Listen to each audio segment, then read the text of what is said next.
We get it almost every night. And when that moon gets big and bright, it's a supernatural delight. Everybody was dancing in the moonlight. Welcome to another bonus episode of Strange Darkness Radio, featuring your hosts Bobby Washington and Amy Tiedemann. Everybody here is out of sight. They don't bark and they don't bite. They keep things loose, they keep things light. Everybody was dancing in the moonlight. Dancing in the moonlight. Everybody feeling warm and bright. Welcome back to another episode of Strange Darkness Radio. This is the bonus edition, and I'm here with Amy Tiedemann. Hello. I would say your name, but I'm so used to Carolyn saying, "Don't say my name, let me say it." So that's why it's just easier. Okay. Well, you have permission to say my name if you'd like to. There we go. That'll make it easier, just for the delay purposes. But on tonight's show, we have, I think, a really great episode. We have Jessica Schultz, and she has some spooky tales along with just a plethora of different paranormal scenarios and aspects of her life and all that good stuff. But before we get into that, any news, Amy, or anything going on? No, I did tell you a few days ago, I'm hanging out at my mom's house where I had the paranormal experiences, but I do not have anything new to report. Okay. And I'm happy to say that. Actually, you may not be happy to hear that for the show, but I personally am very happy not to report anything. That's really good. That's actually a good thing. You don't hear any footsteps. So hopefully whoever was there has moved on, to the next realm. All right. Yes. Okay. So we're going to go ahead and let Sky introduce Jessica. So let's go ahead and get into the show.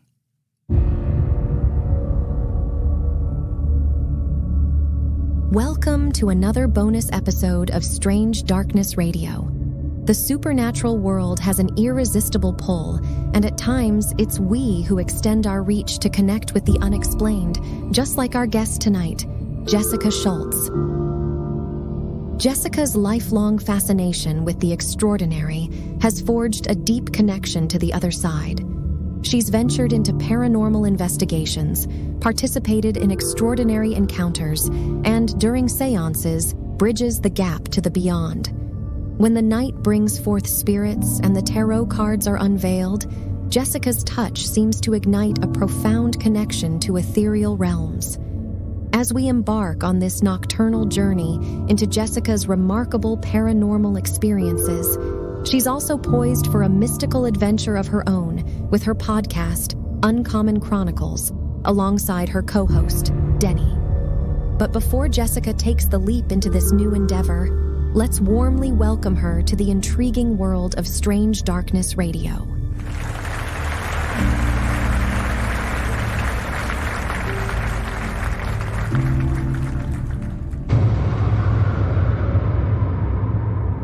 Welcome, Jessica. Thanks for coming on tonight's show. Oh, no. Thank you guys for having me. I'm really excited. I've been a listener. I'm a fan. Well, thank you. And I'm here. That's awesome. So let's get into it, definitely, because your background in the things and from the paranormal standpoint, from the all aspects of what you have been doing and into is really interesting to me because, a lot of people, especially at an early age, kind of shy away from anything that's spooky, creepy, and all those things. And it seems to me that you kind of took those things on head on.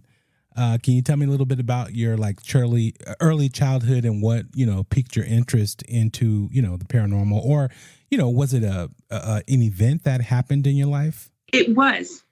I guess the best way I can describe it is we've all been somewhere and you have that creepy feeling like someone's watching me or I'm not alone. And I noticed when I would go to my grandmother's house, I constantly got that. And more so in what used to be my grandfather's study. Now, we had a family cabin, and one year I was maybe 5. We went up there. It was myself, my grandmother, my mom, and I slept in the room that had double beds with my grandmother because, she was just the best. So, of course, I wanted to be with her. This is already creepy, cabin in the woods, but go ahead. Exactly. And, side note, it had a really creepy basement. Oh, and wow. for some reason, they put a swing down there. And as a kid, of course, you want to go swing. Yeah. One thing I shied away from. But in the double bedroom, I remember we went to sleep. Everything was fine. And for some reason, I woke up middle of the night and clear as day, I saw my grandfather in his army uniform. And obviously he was much younger than when he had passed. Yeah. And he went over to my grandmother and gave her a kiss on the cheek. Wow. And I'm so sorry, I even get all... Yeah. Oh, that's sweet though. That is still spooky and creepy, but it is sweet. Spooky and creepy, but at least it was like, yeah, a good spooky creepy, maybe. I don't know how it was to you, Jessica, but well, I wasn't so much scared. He was bathed kind of in it sounds very stereotypical, but he really was kind of had this white light, this glow to him. And here's the best part. So, you think maybe I imagined it, maybe I was dreaming, whatever. I go back to sleep. And the next morning, I mentioned the incident to my grandmother, at which she starts to tear up and says, yesterday was our anniversary. Wow. Oh, my goodness. Oh. And being that age, I wouldn't have known that. Yeah, exactly. So, wow, that's amazing. That one always stuck with me. Yeah. Do you know how long she... Okay, go ahead. Oh, I'm sorry. No, go ahead. You're fine. Go ahead, Amy. Oh, I was going to say, have there been maybe other anniversaries that maybe she has felt something or noticed something strange around that time as well? It's funny you mentioned that because this is something that I've always regretted. I never had a problem talking to her about it, and never once did she shy away from it. Did she say, oh, you're just imagining things or you're crazy? Never. So it leads me to believe that she did have incident. I always say that she still felt him around. And again, you can kind of brush that off and think, okay, well, that's cliche. It's a loved one. But looking back on it with more adult, knowledge and just knowing her, I feel like she actually did. And I feel like she had that connection the rest of her life. Mm-hmm. Wow. That's amazing. Yes, it is. Actually, here's...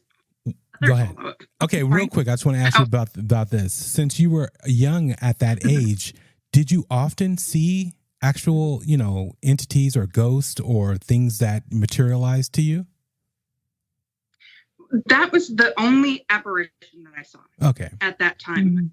Mm-hmm. And other times I just had that feeling. Yes.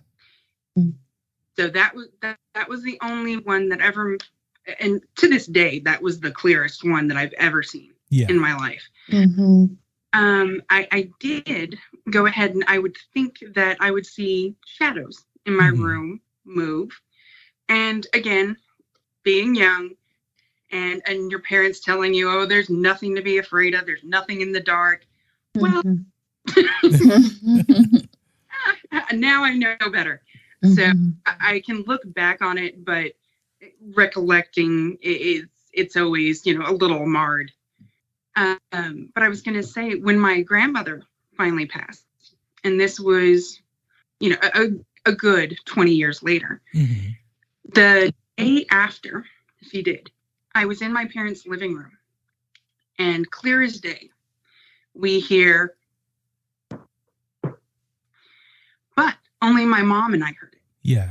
So much that I got up thinking someone was at their door, And my dad looks at me. He's like, "What are you doing?" Mm-hmm. I'm like, "You didn't hear that knocking?" And even my mom was like, "I heard it. You didn't hear it?" And of course, there's no one there. So he poo-poos it. He's like, "Okay, you guys, I get it. You're grieving." Yeah. And maybe 4 days after that, we're sitting again in the living room, and he gets up from the couch and walks over to the door. My mom and I look at each other and we're like, "Why did you go there?" And he's like, You didn't hear those knocks? Mom, did you hear 3 knocks? And he said, "Yes." And I swear. So again, I think that she clearly had a good grasp. Yeah. Good sense of humor. Wow. That's pretty incredible.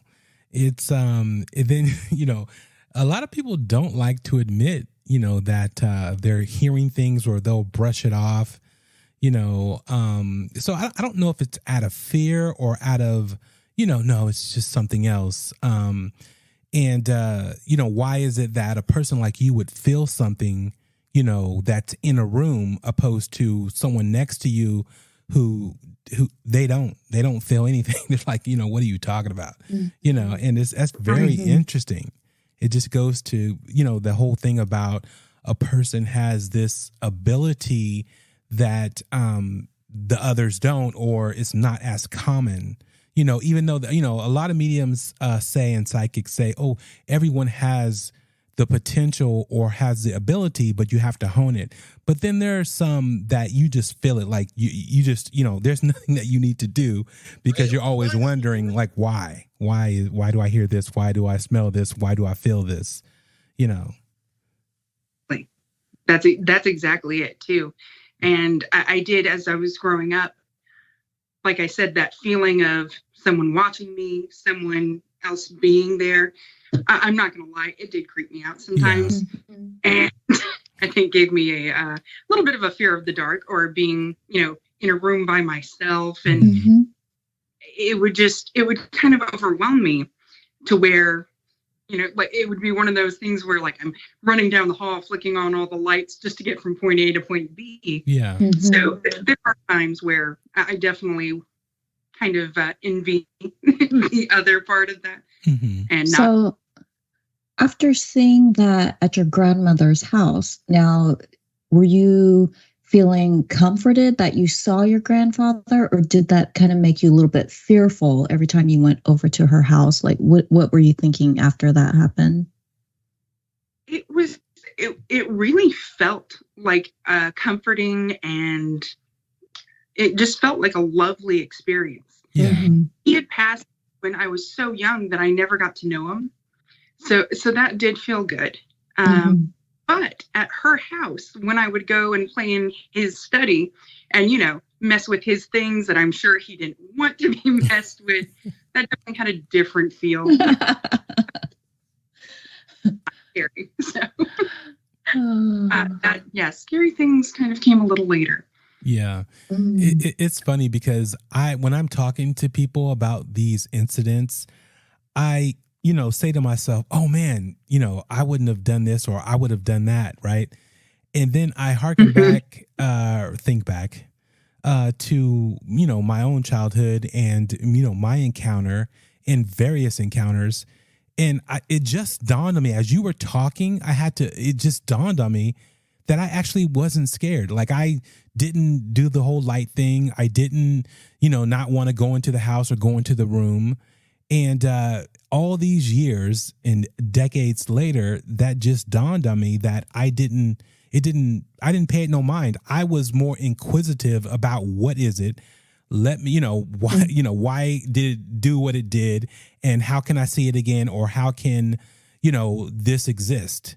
And, how can this be? So that was more of my journey, in the whole paranormal realm. So I have to stop saying that I would run or that I would do this, because I never did, so that is interesting. But yeah, that's an unbelievable story. So, as you grew up, is it just something like I was speaking about, to where you were just, something that you wanted to get into or follow, or you were, curious about? Completely. When I was, maybe let's say preteen, I was already reading books about the Warrens and following, every, little show that would pop up about, let's see, like aliens, paranormal, just whatever I could get my hands on. I had a fascination with it. And it's funny, as I got into high school, my friends and it was actually the guidance of my friend's mother, who is very intuitive, and her whole family seems to be. She started us on seances. Oh, and Wow. When you told me you did it, I didn't think it was that early, but okay, this is good. Yeah, actually, I have to tell you. So my first seance, this is a good one. So I was spending the night over there. And I don't remember if it was, because it was close to Halloween, or perhaps just because she had 3 teenage girls in her home and she had to do something with them. But she suggested, let's go ahead and try a seance. So she lays out the whole scene. We set up a couple of candles. We're at the kitchen table. And she kind of calmly does almost like a meditation with us, and a guided meditation. And we all calm down. And then she says, go ahead and open your eyes and let me know what you see. And again, clear as day, I saw this little table next to her. It just had a couple of like defining characteristics about it, but it was bathed in this blue light. And after all was said and done, I explained to her what I saw. And she later told me, or after everything was done, she told me that was a table that she had in her bedroom growing up. So looking back on that, I kind of think it was almost her, maybe not projecting it, but since she was the one leading it, that's what I picked up on. Yeah. Was her energy from that. So cut to, maybe 2 or 3 weeks later, we all think, okay, well, we already did it. We can do it again. We don't need mom. We can just light a few candles. Wow. Fine. Yeah. Yeah. So we waited for their parents to go to sleep. And my friend and her older sister were there. We lit this giant candle. And I should note now that her parents always slept with the door open and were extremely light sleepers. We would have the TV up an extra notch, and they would know. So we were down there, and my friend's older sister starts to lead the seance. She does the same guided meditation. Everything's pretty much the same. Says, open your eyes, tell me what you see. And I didn't see anything, but I became just filled with anger. Yeah. And I knew it was my own emotion. It was one where it almost had me shaking. I was so angry. And at the same time, my friend just burst out into tears. So it was in a matter of minutes. Everybody went from happy-go-lucky. Yeah. We're all calm and just embodied these emotions. And it felt horrible. So my friend's older sister decided to go ahead and, shut things down. And she starts trying to, I guess, to close out the circle. And the light of the candle, the flame, there was no windows open, no fans going. Yeah. It had been burning there for a good 30 minutes. And it just flickered, went straight out. Wow. At which point that hit me, and I remember I screamed bloody murder. Yeah. Oh, wow. So first of all, we all felt that we were only there for maybe 30 minutes doing this. We looked at the clock, and apparently we had been sitting there for about 4 hours. Oh my goodness. Exactly. And so by the time that I had screamed, it's about 2:00 in the morning. And there's no way her parents wouldn't. We asked them the next morning, they heard nothing. Oh, wow. That's incredible. Wow. So that's one of my creepier experiences. That is terrifying, actually. Oh my goodness. That's very bizarre that the second time you did it when the mom wasn't there, that you had such negative energy. Right. And it felt like, again, almost like we didn't protect the circle good enough. Felt like things came in. Whereas before it was just, like I said, just like open your eyes, tell me what you see. Maybe, there'll be little projections. Not so much this time. Not at all. So do you have like any idea of what that could have been? Is there something in that house maybe that could, negative energy? I truly had no idea.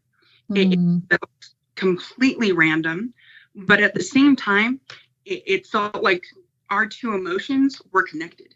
Yeah. So what it was, knew each other, or were there for each other, but I didn't feel like it had any connection to us personally. It was just all around weird. Yeah, that's very interesting. That is, because I would be concerned about possession. That never entered into you guys' mind?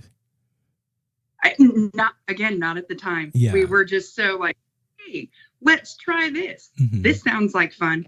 Yeah. And looking back, we were probably very... When you tried to close the circle, it actually worked, opposed to leaving the entity, in the home or attached to one of you guys. So, yeah. Yes, definitely. So I'm curious, did the sisters ever try to do that when you weren't there, like with their mom on their own, or even without the mom when you weren't there, and like what their experiences were like then?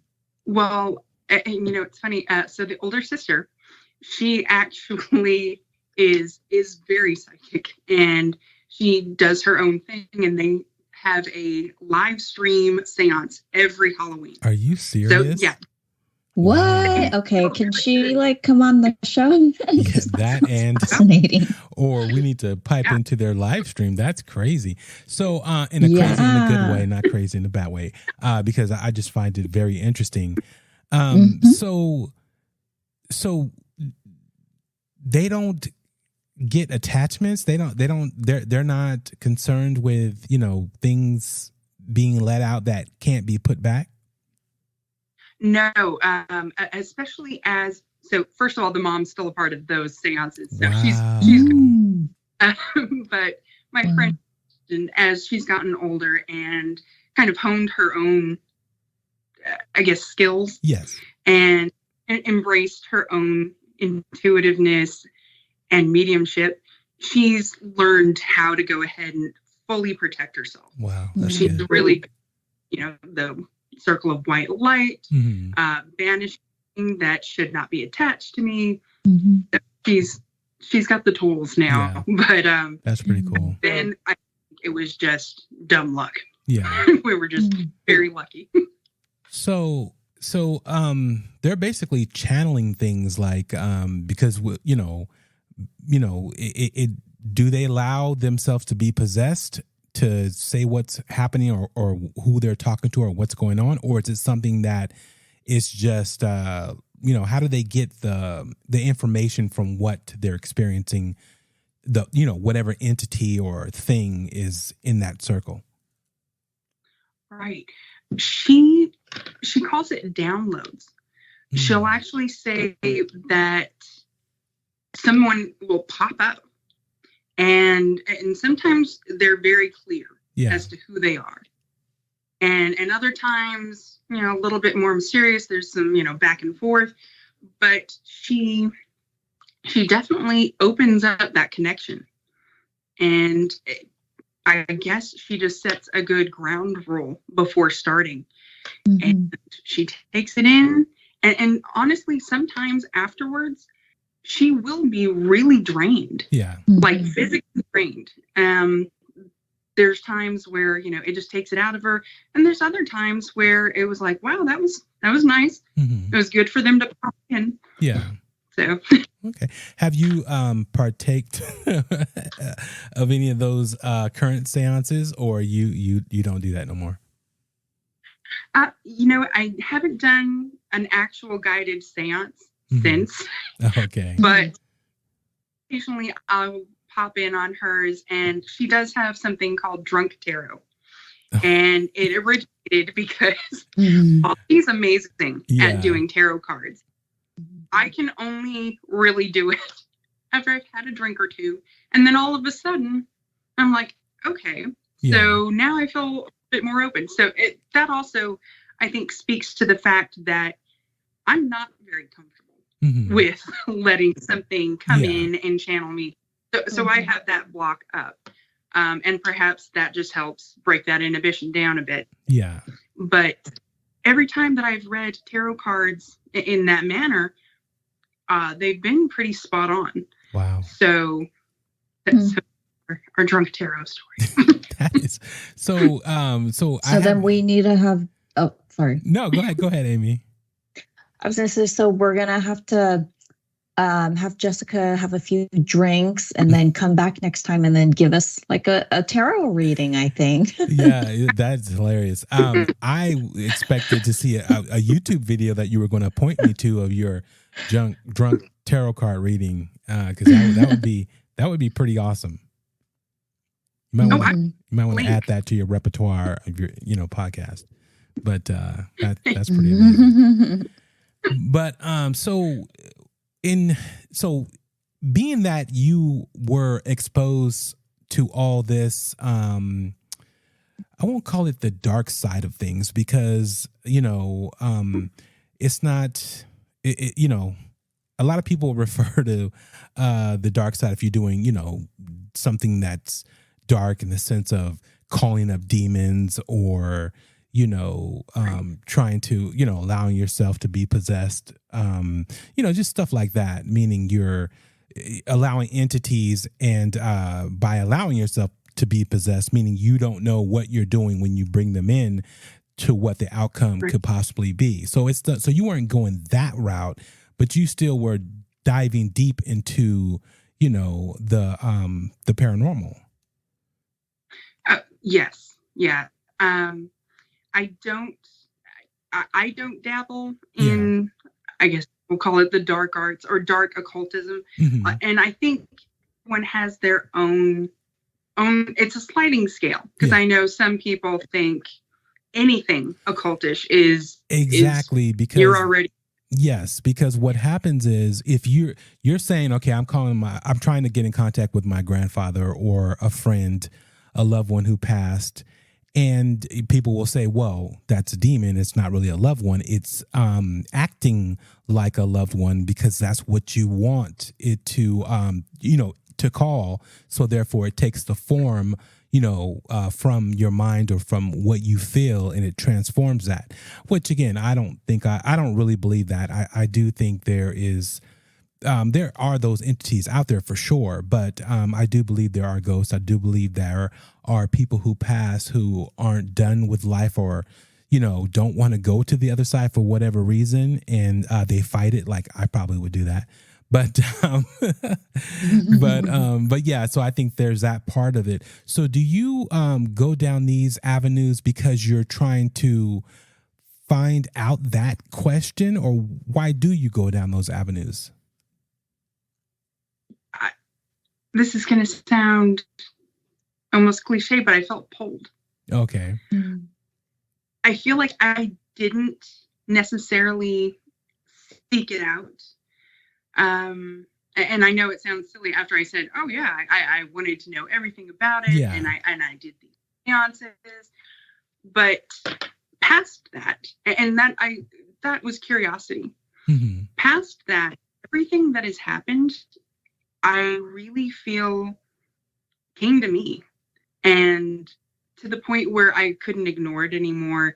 And so I just felt, let me go ahead and embrace this. Yeah. Let me actually explore it a little bit. And I've had, speaking of the friend that I did the seance with, she has since passed. Oh, wow. And I have felt her come in, and never once have I called upon her or have I to channel her. Yet there are things that will happen, and not only do I just feel like someone's there, but I know it's her. And there will be things like little, inside jokes and all of a sudden I'll see something about that, or songs that we would always listen to or I associate with her will pop up on the radio out of nowhere. So that's how I kind of attribute that to those people. But I think you're very right. I don't know for sure. I don't think we know for sure. Yeah. No matter what technology we have, what feelings we have. I mean, I feel very confident. Yeah. But, who's to say when I, head over to the other side of the veil, I'm not just completely surprised and find out that, oh, that wasn't you this whole time. Exactly. So, I'm sorry to hear about your friend. Did you guys happen to have any type of pact to where if I go before you go, I'll say or do this? It wasn't, I think it was an unspoken pact. Okay. I feel like, how I honestly feel that we were soulmates. Yeah. It just felt like the other half of me. And the funny thing there is that we became friends very, very randomly. We met in high school, and it was actually a month or two in. We knew of each other, but didn't necessarily seek each other out to be friends. And there was just this random incident, and all of a sudden we began talking, and it just sparked, and we were friends, thick as thieves ever since. Wow. But our family had known each other for about 2 or 3 generations before. And we're intertwined, and we had no idea. So because there is that pull, because there was that connection, and she knows that I would want to know. Yeah. I think that's why. What about, that's amazing. I'm curious about, how about the mother and the sister? Have they had any feelings of her coming to, send them messages or anything like that? All the time. And more often than not, what's funny is it's usually sarcastic. Like sometimes loving and it's wonderful and I'm so glad she was here. That was comforting. And other times it's like, well, she kind of came in and was like, okay, well, you're being stupid about this, or, just basically the same thing she would say in life. And it's a little tap on the shoulder. And thinking to Bobby, what you were saying about people passing over or fighting the light. My theory there is that I think you can do both. I think both of them are true. Like there are definitely people who do not want to go. Yeah. But I also feel like you can go, and if you have, maybe just that deep connection, like let's say you saw a child here or another loved one, or there was something traumatic. I feel like pop back in. Yeah. At least I hope you can. That's I think that's very comforting to think of it that way, Yeah. Yeah, that's so true. Opposed to getting sucked in a machine that's on the moon by aliens pulling souls and trapping them. No, that's another podcast. But anyways. The mental image I got with that. So now you didn't go back to the seance side, but you did go to the investigative side of the paranormal, which is very intriguing and something that I'm thinking about diving into myself. And so, have you guys, how long have you been doing investigations? I would say a good 20 years now. Oh, wow. That's a long time. But it's not like I'm going out every weekend and doing it. But, here and there, I've definitely been doing it. And it started with, there was this Portuguese hall in the town that I grew up. And every year we would have this festival, the Holy Ghost Festival. And this place was haunted beyond belief. And we had several incidents there. So when we got older and we asked to actually, can we just have the keys and go there when it's, dark and everybody's gone? And they thought we were responsible enough to do that. And we started really kind of poking around and investigating. And I guess I just caught the bug. So, have you, do you guys do EVPs and all that good stuff? Yes. Yeah. EVPs, dowsing rods, the EMF meter. Oh, you do the dowsing rods? Spirit box. Yes. Oh, that's interesting. Because I don't see that too often anymore these days. So how is it that, because I know they're used for water. Is it for energy? Like, what's the concept with using the dowsing rods? The dowsing rods that I use are actually, they're copper. Oh, okay. And it just sort of, honestly, I just enjoy it. And I think it's a physical way to actually get an answer back. Okay. Granted, EVPs, you hear it. The spirit box, you hear it. Mm-hmm. EMF meter, you can still gauge it. But I think it's just one of those. But the concept is it that it's drawing the energy from the being, if something's in front of you or in that particular area? Well, the way I use it is I'll hold them in both hands and I'll ask base questions.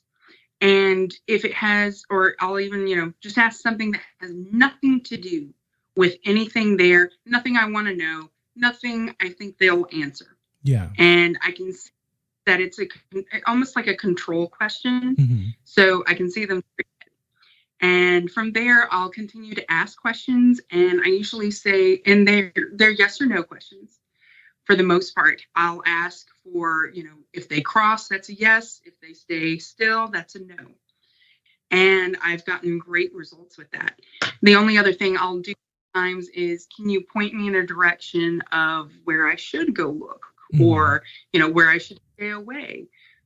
And it's useful for that too. In the middle of the night, it's really cold.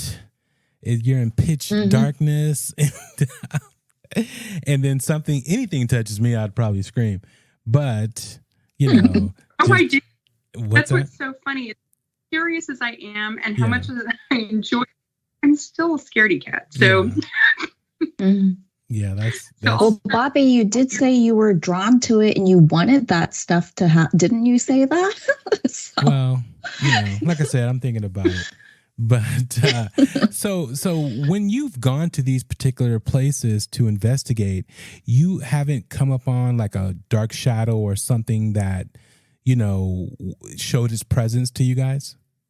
I wouldn't say anything definitively. Mm-hmm. I would say there are times where it's like, did that shadow just move? Yeah. I don't know. But more so what we do get is like, we'll set down an object and both of us will walk away from it. And we walk back, or, anyone who is there investigating with us, no one's near said object. You come back and it's moved or it's askew.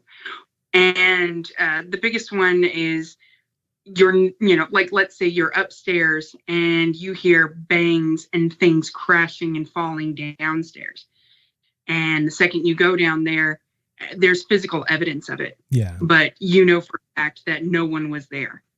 So those are I guess, the more telltale signs for me. Yeah, that's true. That's true. That happens a lot, and people don't realize it because you'll be in a room, even in your home, and you'll hear a particular sound or something will fall, and you'll say to yourself, "Oh, I must have placed it too close to the edge," and so you'll make an excuse up, for why that occurred or happened, and then you got your grandpa with his finger going, "Ooh," trying to push this thing off just to get your attention, and you have no clue, and he's so disappointed. But yeah, let's go ahead and take a break, and we'll be back. Thanks for listening to Strange Darkness Radio. We value your thoughts and opinions, and we want you to be a part of our show.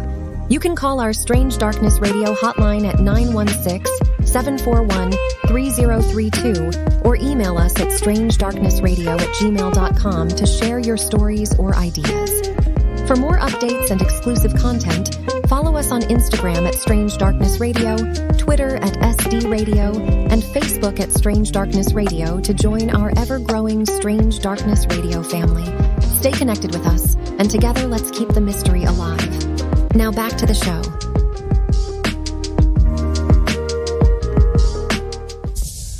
So, Jessica, the question I have for you is, like, when you thought about creating or making a podcast, was it because of your investigations? Was it because of the knowledge that you want to bring to the table? Or is your podcast even paranormal related? You know, because a lot of people they're into paranormal, but they'll do conspiracy theory. They'll do just all kind of other avenues. True crime, that's like the biggest thing going right now. I love true crime podcasts. No, it's going to have some paranormal in it, but I noticed as I kept exploring and reading different things, it would kind of lead me down a rabbit hole of different creatures, or, there's, 3 different types of Bermuda triangles and all sorts of things that I had no idea about. Yeah. And I'm like, how have I never heard of this before? And it just kind of hit me because I enjoy listening to those things. I enjoyed learning about this stuff. And I thought that it would be fun to put that out there. And it's almost, I don't want to call it like an educational podcast, but it's to go ahead and just kind of get the word out there. And Denny and I are going to discuss our thoughts on it because he is primarily the skeptic.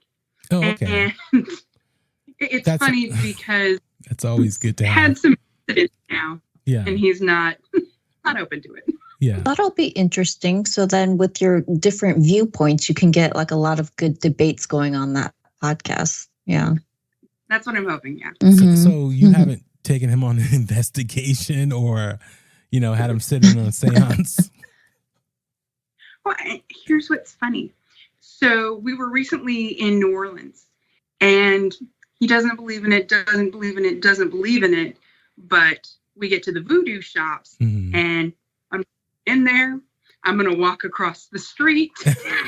If you get anything from here, you leave it outside of the house. And I'm like, so you don't believe, but you believe enough. Yeah. And we've had some things happen here at the house. Oh, okay. That he's seen, and I notice he's kind of coming around because he'll tell me the incident, and he will even say like, that was really weird. Yeah. Rather than before, he would have just been like, no, of course it was because of X, Y, and Z. And now he's like, did you hear that? I mean, maybe I saw it wrong. Well, maybe you didn't. So. Yeah, that's really cool. That's a good thing, about, doing podcasts and all that stuff.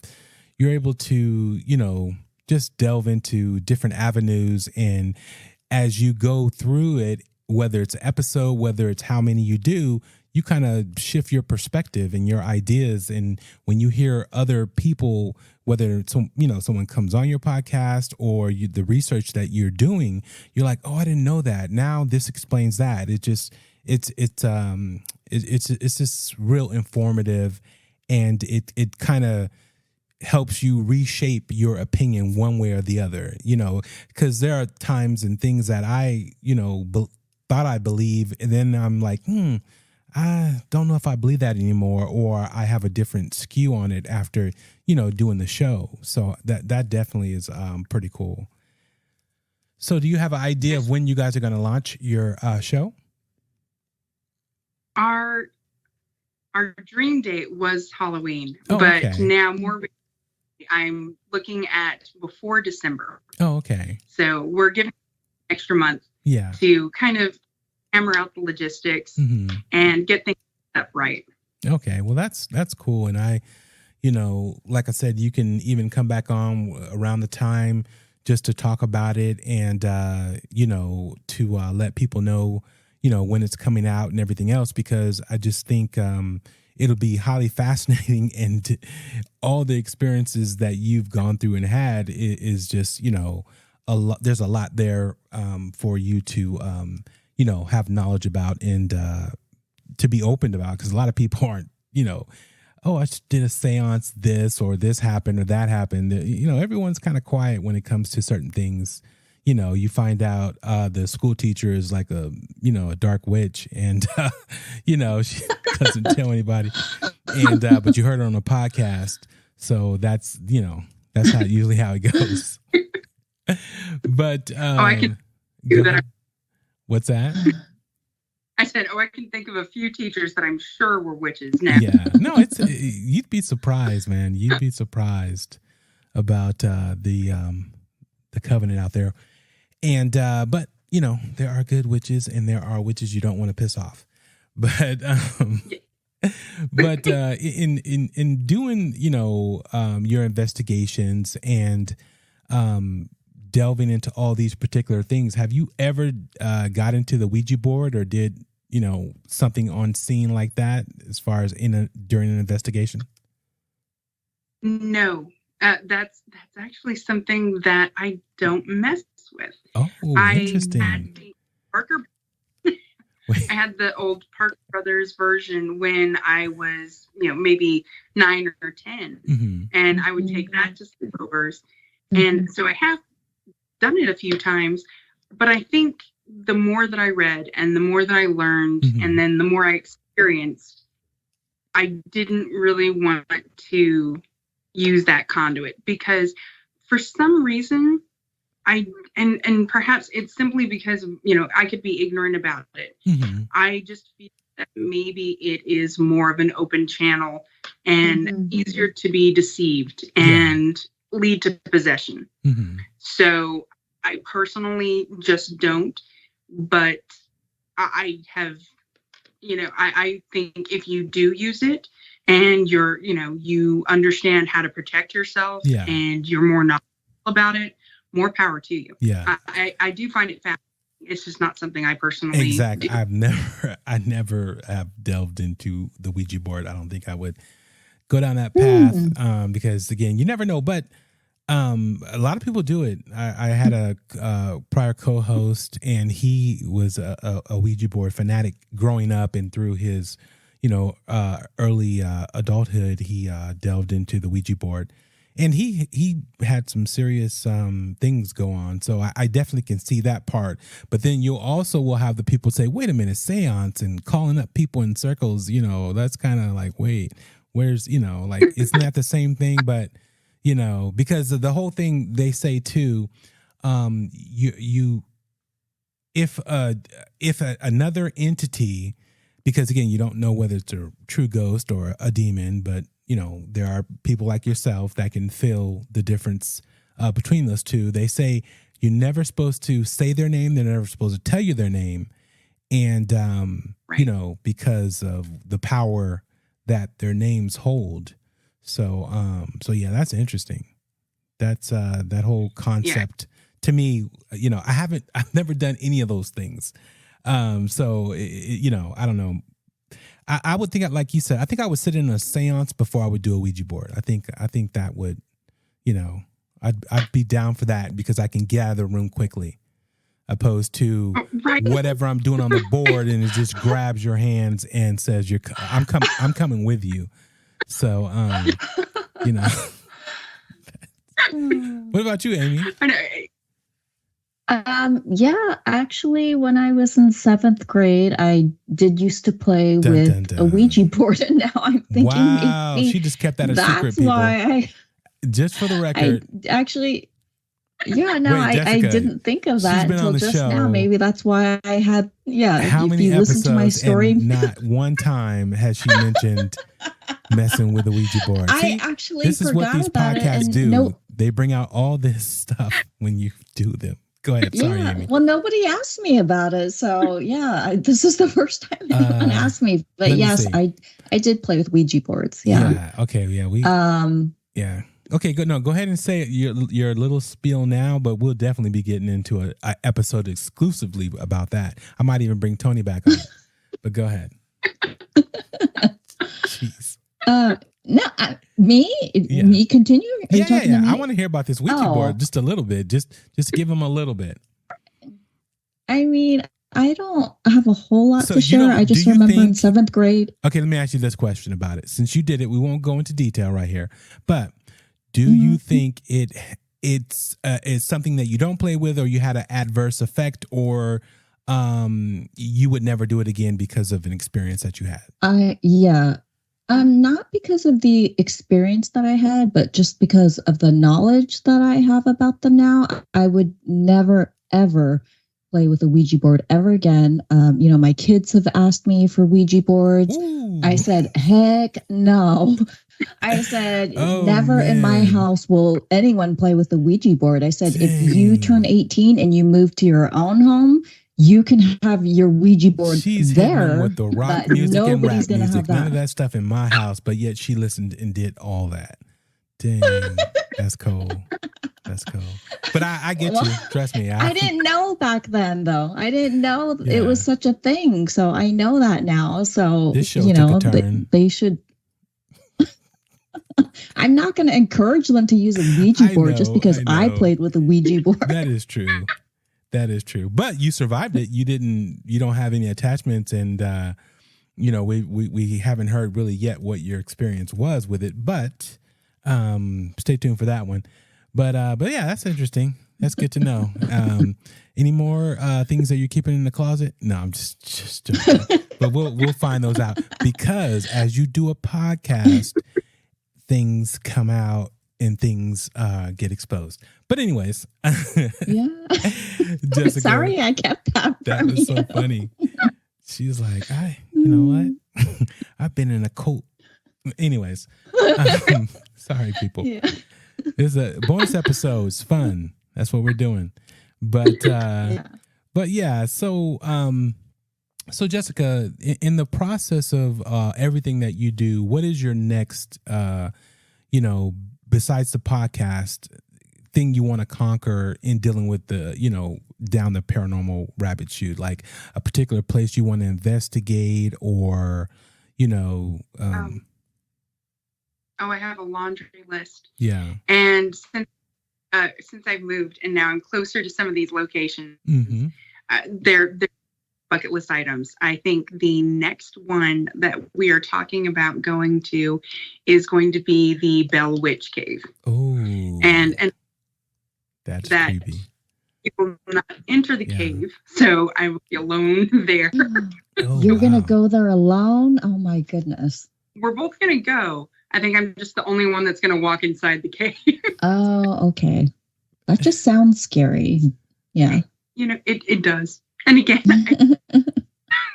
I have this conversation with myself so many times. I'm like, you're so curious about it, yet I know, like, if a bat falls down and starts flying at me, or I see anything move in the dark, I am going to scream and run back out and trip on some rocks. That's cool. Just make sure you get it on video. Make sure, or live stream. Either way, just make sure you get it on video. That's going to be interesting. Do you guys use night, lens flare cameras when you investigate, or do you just? Yeah, we use the night vision night vision camera. Yeah. Okay. Yes. Just to see. Have you ever captured any type of figures or anything with that? Not yet. Not yet. Not yet. Well, that's what I was about to say, because going to the Bell Witch Cave, I mean, again, you're on that path, so it's just a matter of, the right time and right place, because it's funny how that does work as far as, the energy in the air, it just rained or it's about to rain. Sometimes it's the elements that create that particular, space for an entity or someone to manifest, because a lot of times they're trying to go off of the energy around them or the energy of you, and a lot of the times there's nothing on because it's dark. There's no power. You're usually in an abandoned place.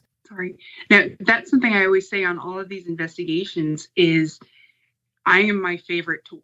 Yeah. Because just no matter what you have, if you're not, I think also if you're not in the right headspace for it, then, and granted, I'm saying this, and I'm sure there are some people out there that never want anything to happen and it really just barrels right at them. But if you go in for an investigation, I think you have to kind of, want to see this and provide that energy for it. But that being said, I've also heard stories about people going to Waverly Hills, which is supposed to be uber haunted. And they walk away not having any experience. Exactly. And then other people are seeing the crawler come at them. So I think that up until this point, just with this particular equipment, we maybe weren't in the right spot. It wasn't the right day. They were tired. But I'm hoping that veil wasn't open. That slice that they're able to manipulate or get through, or that, the time, because again, it's so funny. We're so human. And what I mean by that is time, whether the Mayan concept and clock of time, whether it's time itself, we created these hours of time, to tell, the day and meet me here at this time, so on and so forth. But the other side doesn't know our concept of the 12 o'clock, 10 o'clock, so it's very interesting on how, all this, plays out and works. But anything else you want to talk about before we end this bonus episode of this podcast? Oh, I think I've spilled enough today. Yeah. But no, it was really good, really informative, and people are going to be just waiting with bated breath for your podcast and to see what happens, on your investigations, because that's always cool. But go ahead. Sorry. No. I was just going to say I'll hold a little back, and then when I come back on, once the podcast actually launches, or we go to the cave, I will have to tell you guys all about it. Oh yeah, that'd be great. Definitely. Well, this was a bonus episode. This bonus episode, I should say, was very interesting. Learning that Amy has dabbled into the dark arts, and as we continue the various different podcasts, we'll learn more about Amy's background. That's what we'll explore. But Amy, definitely thank you for joining me on tonight's show. Any last words or anything? Just thank you, Jessica. I cannot wait to listen to your podcast. I mean, I think you have a lot of interesting stories and experience, and I'm definitely going to be listening to you when that episode hits. So, definitely. Definitely. We have to do like a joint podcast. It'd be pretty cool. Back to back. That'd be great. Awesome. All right. Well, again. So much. Oh, no, you're welcome. Yeah. Can you, in show description, I'll put all your information, but can you tell people where they can find you, Jessica? Oh, yes. Right now, I am just on Instagram as me, as Smes40, but coming soon, we will actually have the podcast Instagram, and we're thinking about setting up a Patreon with it as well, possibly. We'll see. But that's going to be under Uncommon Chronicles Pod. Perfect. Can't wait.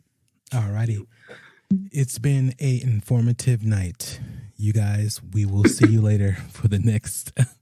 Jessica's laughing because she's like, yeah, Bobby just found out some information that he did not know about. But anyways, I gotta ask Carolyn, like, have you ever anyways. But anyways, I digress. It was a great episode, good levity on tonight's show, and can't wait for the next one. Good night. Bye. We've had a fantastic time on tonight's bonus episode, and we appreciate you joining us.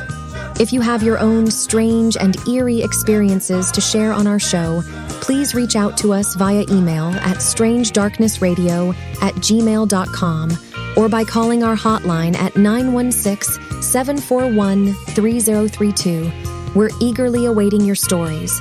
Until next time, stay tuned for more. We get it.